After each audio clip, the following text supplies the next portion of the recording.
जय राधा कृष्ण।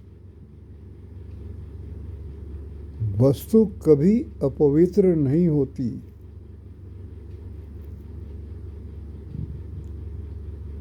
अपवित्र होता है वस्तु के प्रति हमारा आकर्षण और उसको प्राप्त करने की लालसा।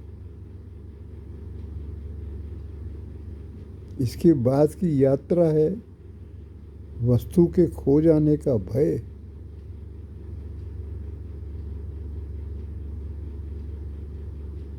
और भय की यात्रा मृत्यु पे समाप्त होती है, कष्टकारी मृत्यु, अंधकार में मृत्यु।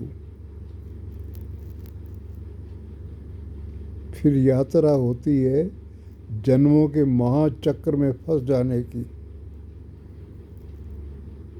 यही महाविनाश है। धन्यवाद। जय राधा कृष्ण।